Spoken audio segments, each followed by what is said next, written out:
구약 성경에서 가장 위대한 선지자를 뽑으라고 하면 빠지지 않는 사람이 엘리야입니다.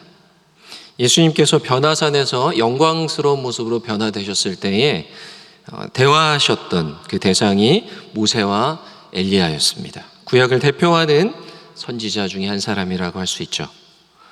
돌아오는 금요일에 70주년 기념 음악회 주제가 멘델스존의 오라토리오인 엘리야입니다. 오늘 설교를 기억하면서 함께 참여하시면 더 은혜롭고 의미가 있는 시간이 될 것 같습니다.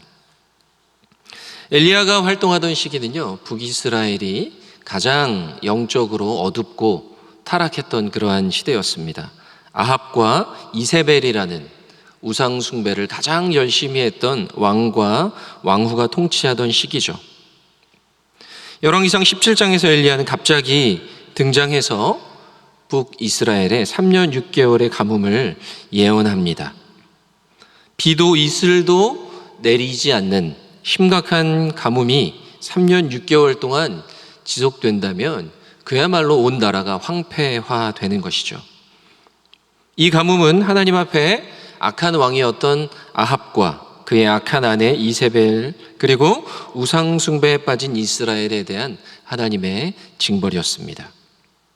3년 6개월 동안 온 이스라엘이 큰 고통을 겪게 되고 그 후에 다시 나타난 엘리야는 바알과 아세라 선지자들과 갈멜산에서 일전을 벌이게 됩니다.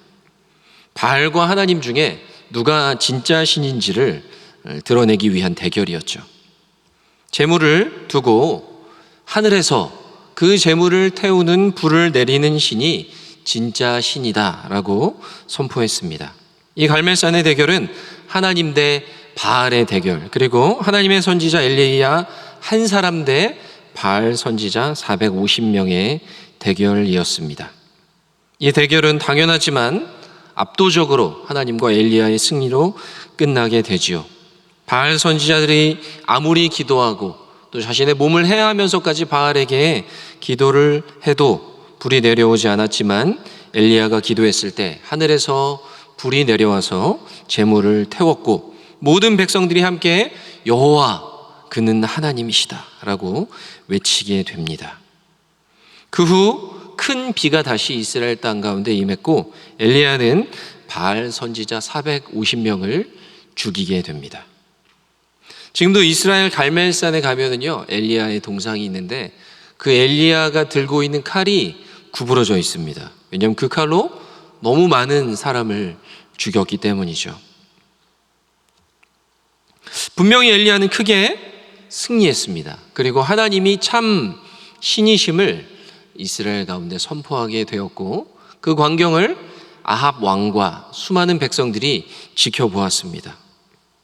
그런데 문제는 이렇게 큰 승리와 놀라운 기적의 역사가 있었음에도 불구하고 아무것도 달라지지 않은 것처럼 보인 겁니다.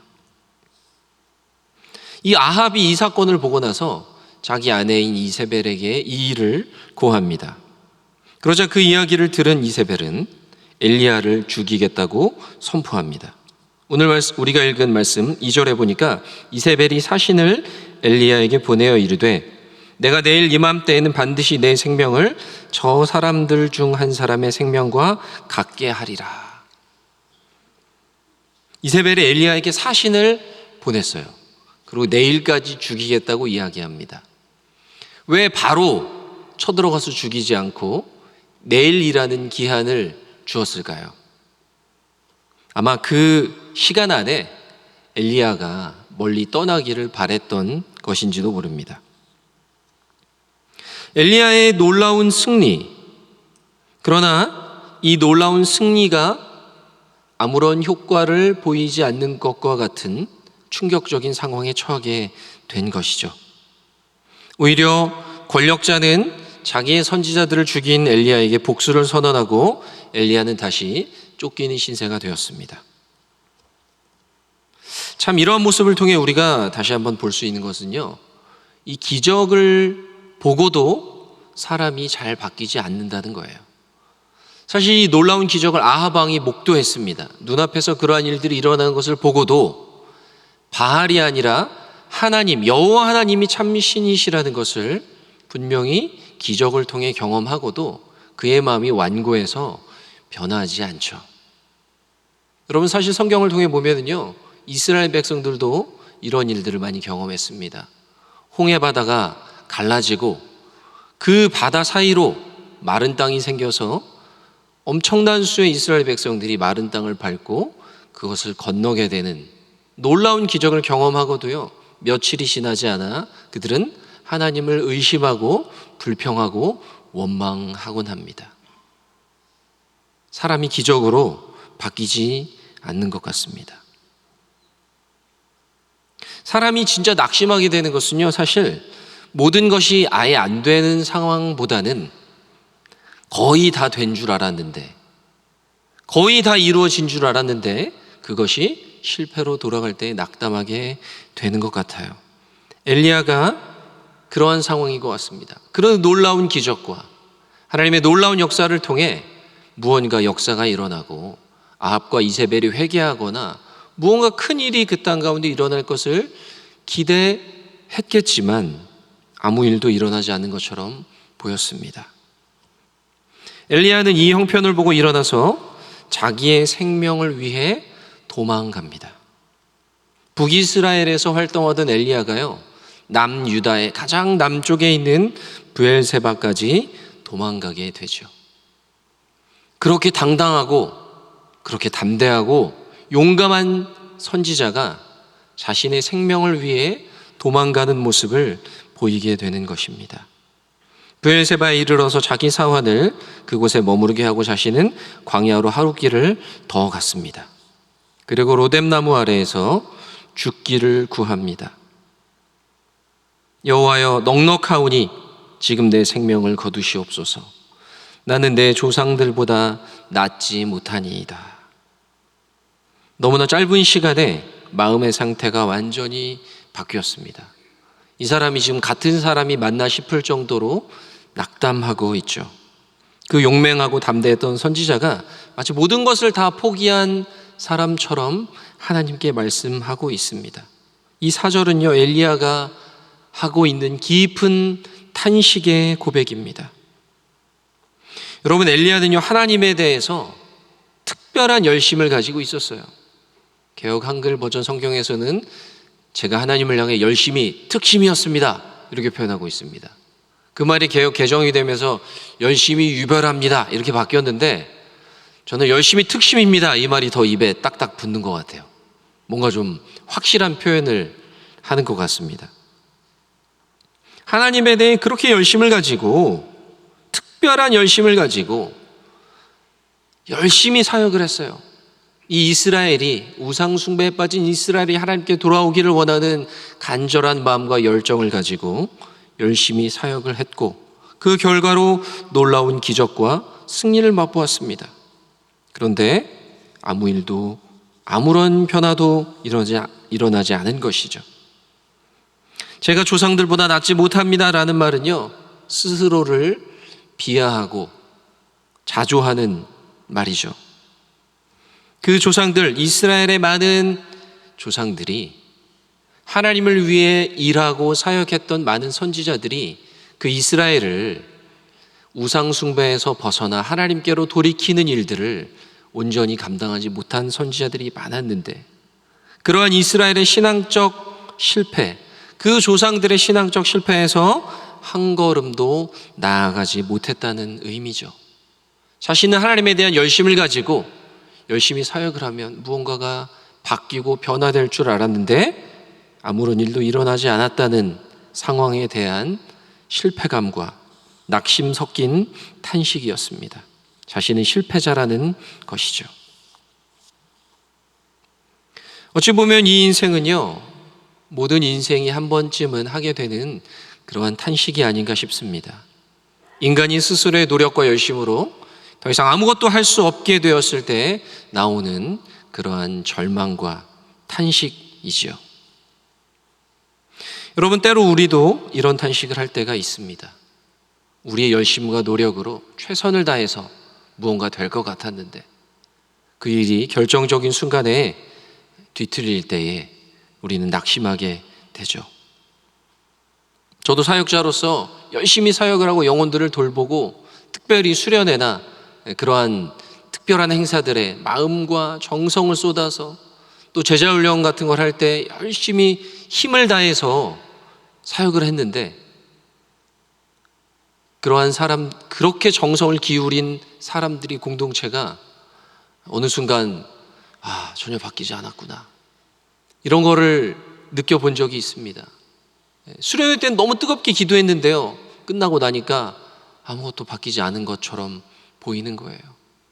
그럴 땐 정말 하나님, 제가 좋은 목사인 줄 알았는데 아닌 것 같습니다. 제가 할 수 있는 게 없습니다. 열심히 설교하고 기도했는데 참 한심하네요, 제가. 이렇게 탄식할 때도 있었습니다. 그런데 하나님께서는요, 그렇게 탄식하고 스스로 제 생명을 거두어 주옵소서라고 하나님께 말하고 있는 그 선지자를 하나님이 불쌍히 여기시는 것 같아요. 여러분이 엘리야가 자기 생명을 위해 도망쳤거든요. 자기 생명을 구하기 위해 도망쳤는데 정작 하나님 앞에서는 그 생명을 거두어 달라고 고백합니다. 하나님께서는요, 그를 꾸짖지 않으시고 천사를 보내서 위로하십니다. 재미있는 것은요, 이 천사가 성경에 보면은 말라크라는 단어거든요. 근데 이세벨이 보낸 사신도 말라크라는 단어를 쓰고 있습니다. 그러니까 이세벨은 자기 사신을 보내서 엘리야를 협박했는데, 그 협박 때문에 낙담하고 있는 엘리야를 하나님의 사신이 위로하고 도와주는 거죠. 이 천사가 찾아와서 맛있는 떡과 물을 줍니다. 그것을 먹고 엘리야가 일어난 게 아니라 다시 누웠어요. 그리고 다시 하나님의 천사가 찾아와서 또 먹을 것을 주었습니다. 엘리야가 그것을 먹고 힘을 내서 하나님의 산 호렙까지 도착하게 됩니다. 그가 그곳 굴에 들어가서 머물렀어요. 그때 하나님이 엘리야에게 말씀하십니다. 엘리야야, 내가 어찌하여 여기 있느냐. 하나님의 질문에는요, 묘한 의미가 담겨 있습니다. 하나님께서 엘리야가 왜 거기 왔는지 모르시는 게 아니거든요. 아담과 하와가 에덴 동산에서 숨었을 때도 아담아, 네가 어디 있느냐 물어보세요. 그러니까 하나님이 몰라서 물어보시는 게 아닙니다. 그 질문을 통해서 그의 마음에 무엇이 들어있는지를 스스로 하나님께 말씀해 드리기를 원하시는 거죠.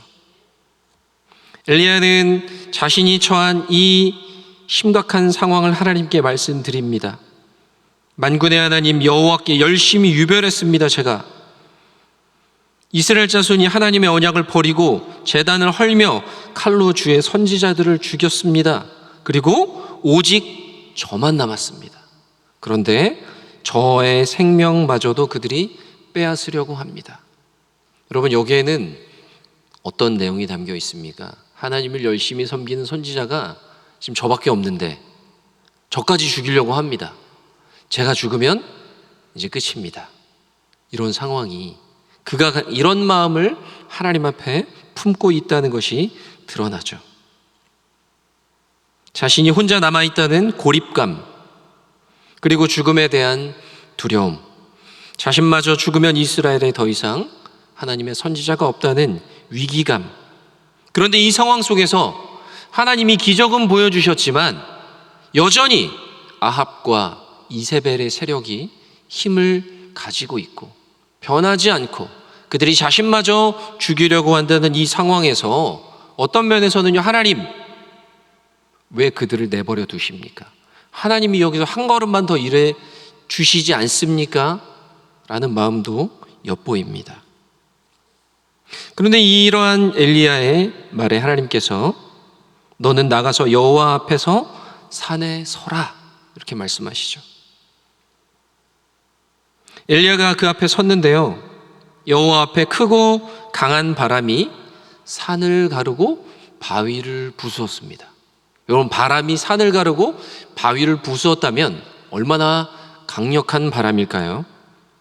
그 강력한 바람이 불었는데 그 바람 가운데 하나님이 계시지 않았습니다.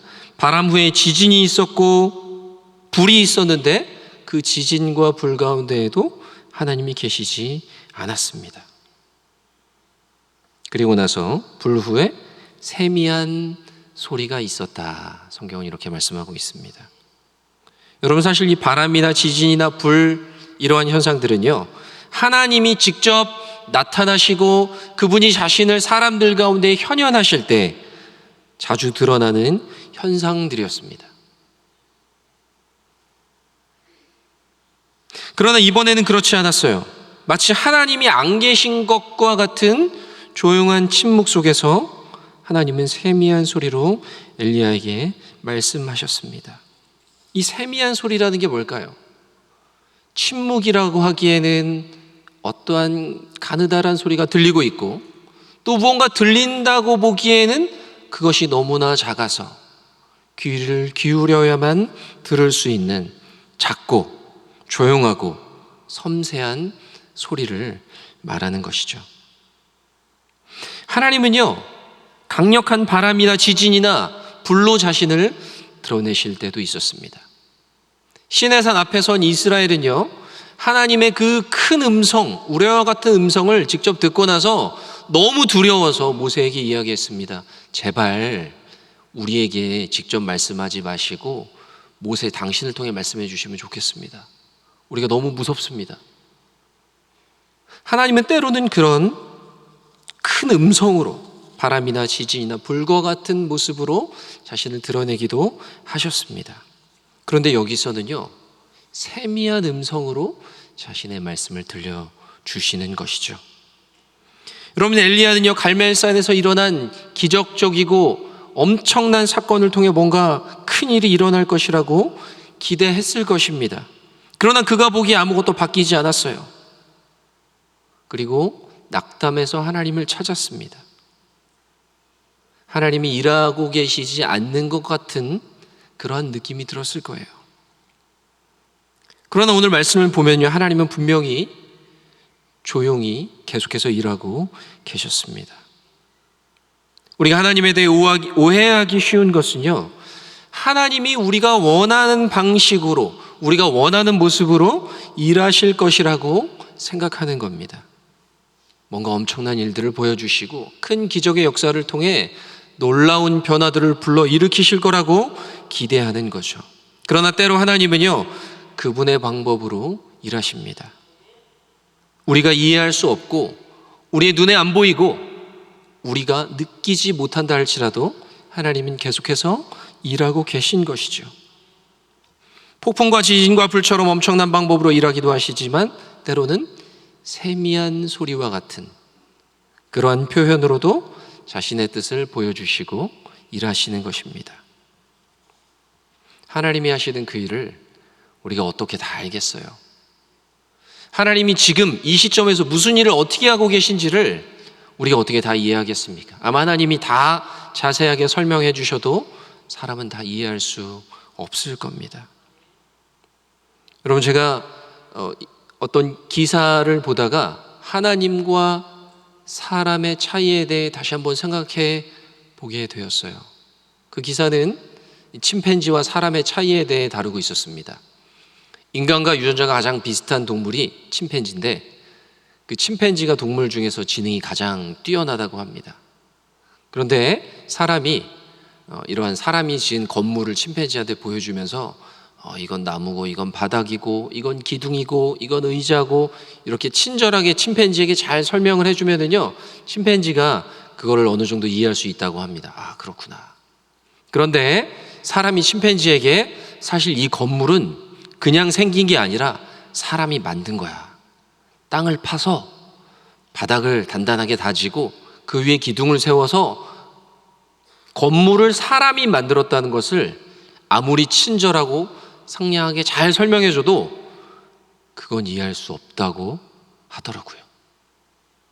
그러니까 이게 건물이다, 이게 기둥이다는 이해할 수 있지만 이걸 사람이 만들었다는 것은 아무리 설명을 해줘도 이해할 수 없는 근본적인 지능의 차이가 사람과 침팬지 사이에 있다는 거예요. 여러분, 하나님이 만드신 피조물인 사람과 침팬지 사이에도 그러한 큰 차이가 있는데 우리와 하나님 사이에는 얼마나 큰 차이가 있겠습니까? 하나님이 하고 계시는 일을 아무리 친절하게 자세히 설명해 주신다고 해도 사람이 그것을 다 이해할 수가 없는 거죠. 그래서 하나님께서는 하나님이 하고 계신 일의 일부를 엘리야에게 말씀해 주시고 다시 한번 엘리야에게 사명을 주십니다.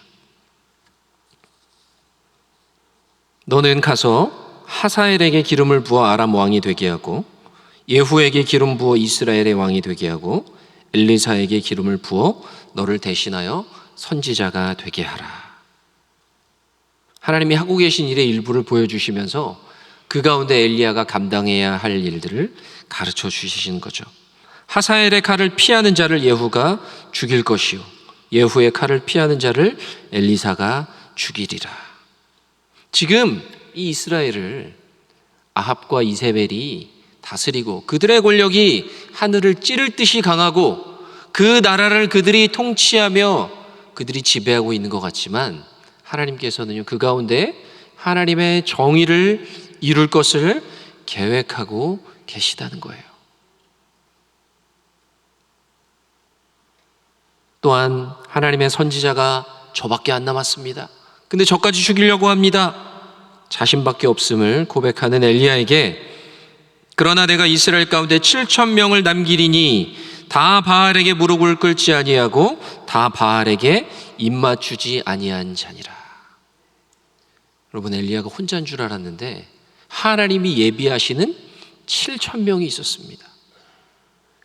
여러분 갈멜산에서 엘리야가 얼마나 외로웠겠어요. 하나님의 선지자는 자기 한 명인데 바알 선지자는 450명입니다.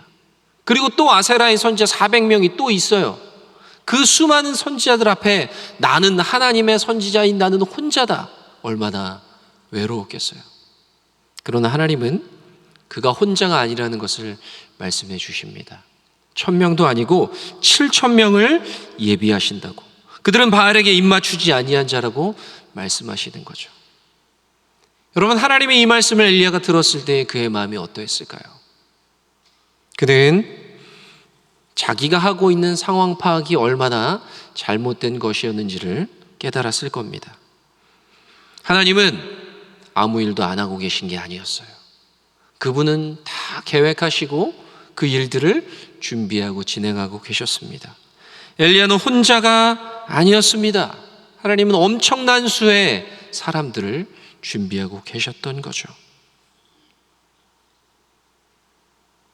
여러분 사람은 얼마나 쉽게 낙담하고 낙담 가운데 탄식하는지 모릅니다. 이렇게 위대한 선지자도 낙담하는데 하물며 우리는 어떨까요? 참 인생은 예측할 수 없는 수많은 문제와 고통이 찾아오죠. 우리는 그 속에서 쉽게 넘어지고 때로는 작은 승리와 하나님의 작은 사인으로 인해 기뻐하지만 그러다가도 금방 문제 앞에서 낙담하게 될 때가 있습니다. 그러나 우리가 기억해야 할 것은 우리 하나님은요 우리의 눈으로 보기에 아무런 소망이 없다고 생각하게 되는 그러한 상황 속에서도 여전히 일하고 계시다는 겁니다. 우리가 끝이라고 생각하는 그때에도 여전히 하나님은 일하고 계시는 거죠.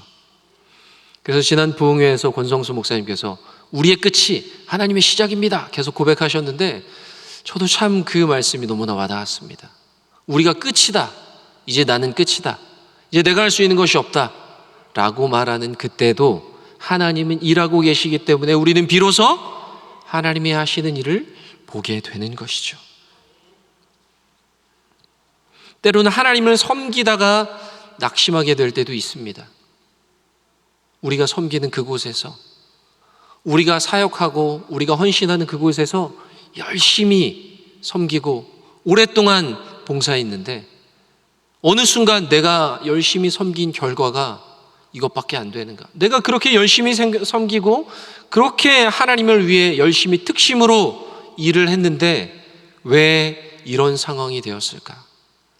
그런 낙담이 들 때가 있습니다. 그러나 우리는 그러할 때 하나님을 바라보아야 할 줄 믿습니다. 제가 좋아하는 찬양의 가사 중에 이런 찬양이 있습니다. 웨이메이커라는 찬양인데요. 주 여기 역사하시네, 주 경배해. 주 여기 운행하시네, 주 경배해. 주는 새 길을 만드시는 분, 큰 기적을 행하시는 분, 그는 우리 하나님. 주는 약속을 지키시는 분, 어둠 속을 밝히시는 빛, 그는 우리 하나님. 비록 내게 보이지 않아도, 비록 내게 느껴지지 않아도 일하시네, 일하시네 주님. 저도 김남주 목사님처럼 아름답게 찬양하고 싶지만 저조차고 많은 사람들이 힘들게 할까봐 가사를 읽었습니다.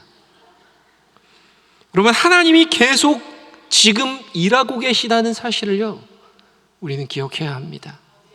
비록 우리에게 보이지 않고 우리에게 느껴지지 않아도 그 일하시는 일을 쉬지 않으시는 신실하신 하나님이 우리의 하나님이신 거죠.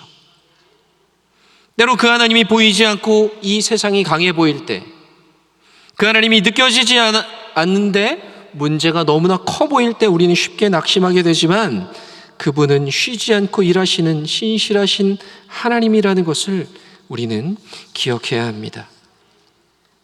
로마서 8장 말씀은 이렇게 말씀하고 있습니다. 로마서 8장에는요, 세 가지 탄식이 나와요. 이 땅에서 피조물들이 탄식하고 있다. 두 번째, 구원받은 우리도 이 땅을 살아가며 탄식한다. 그런데 세 번째 이 탄식이 우리에게 굉장한 소망을 주는 탄식입니다. 로마서 8장 26절은 이렇게 말씀합니다.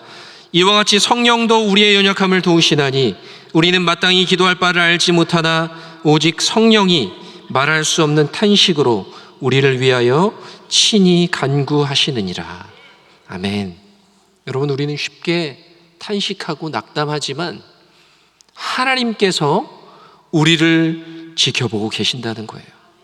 하나님이신 그 성령님이 아무것도 필요하지 않으시고 스스로 만족하시고 스스로 존재하시는 그 성령 하나님께서 사랑하는 자녀들을 보며 우리 때문에 탄식하신다는 거예요.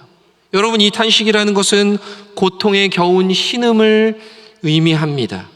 그 성령께서 우리 연약함을 도우시며 우리가 때로 마땅히 기도할 바를 알지 못하며 탄식하며 낙담하며 절망할 그때에도 우리를 위하여 친히 탄식하며 간구하신다는 거예요. 여러분, 이것이 우리에게 얼마나 큰 위로가 됩니까? 얼마나 큰 소망이 됩니까? 그분이 계시기에 우리가 탄식하는 그 순간에 우리를 위하여 탄식하시는 성령님이 계시기에 우리에게는 소망이 있는 줄 믿습니다. 그 하나님은 때로는 강력한 바람처럼 일하시고 때로는 지진처럼 역사하시고 때로는 불처럼 나타나시지만 때로는요, 하나님이 안 계신 것처럼 느껴지는 그 침묵 속에서 세미한 소리로 말씀하시는 하나님이십니다. 그 하나님은 이스라엘만의 하나님이 아니라, 대한민국만의 하나님이 아니라 온 인류 역사의 주인이시고 온 우주를 다스리시는 위대한 하나님이십니다. 그분은 온 우주를 다스리시는 초월적인 분인 동시에 저와 여러분을 사랑하시고 저와 여러분의 인생에 너무나 깊은 관심을 갖고 계시고 우리의 마음 가운데 들어오셔서 우리와 함께 하시는, 내재하시는 하나님이십니다. 여러분, 그 하나님이요, 이 작은 나에게 관심을 갖고 계시다는 게 얼마나 위로가 되는지 몰라요. 여러분, 그 하나님이 이 우주에 먼지 조각 하나도 안 되는, 그리고 이 지구에 80억 명 중에 한 명밖에 안 되는 이 작은 나에게요, 너무나 큰 관심을 갖고 계세요. 너무나 주의 깊게 나를 바라보고 계십니다. 여러분, 낙담하다가요, 탄식하다가요, 어느 순간 하나님이 나에게 관심을 갖고 계시다는 것을 깨달을 때 그때 얼마나 큰 기쁨이 생기는지 모릅니다. 물밀듯이 기쁨이 찾아와서요, 눈앞에 있는 문제가 해결되지 않아도, 눈앞에 있는 문제가 그대로 있는 것 같아도요, 마음 안에서 이미 해결됐습니다. 왜요? 그 하나님이 나에게 관심이 있으시대요. 내 인생을 보고 계시대요. 사랑의 눈으로 나와 함께하고 계시대요. 여러분, 그것이 깨달아지면은요, 눈앞에 있는 문제가 해결되지 않고 해결된 기미도 안 보인다 할지라도 마음에는 놀라운 기쁨과 담대함이 솟아납니다. 말할 수 없는 하늘의 기쁨이 생겨서 그 문제가 그대로 있어도 하나님을 찬양할 수 있게 되고, 그 문제가 해결되지 않아도 하나님으로 인하여 기뻐할 수 있게 되는 것이죠. 여러분, 저와 여러분의 인생 가운데 날마다 이러한 기쁨을 경험하는 우리의 삶이 되기를 원합니다. 하나님이 일하지 않으시는 것처럼 느껴서 낙담하고 절망하고, 하나님 저는 끝났습니다, 하나님 저는 이제 할 수 있는 게 없습니다, 조상들보다 낫지 않습니다, 제 생명을 그냥 거두어 주십시오 이야기했던 그 낙담과 탄식 속에 하나님이 소망으로 찾아오셔서 엘리야의 인생을 일으켜 세워주신 그 하나님이 오늘도 우리와 함께 하심을 기억하며 세미한 인생 가운데 들려주시는 위로와 소망으로 다시 일어나 사명을 감당하고 믿음으로 승리하며 살아가는 저와 여러분의 삶이 되기를 간절히 소원합니다.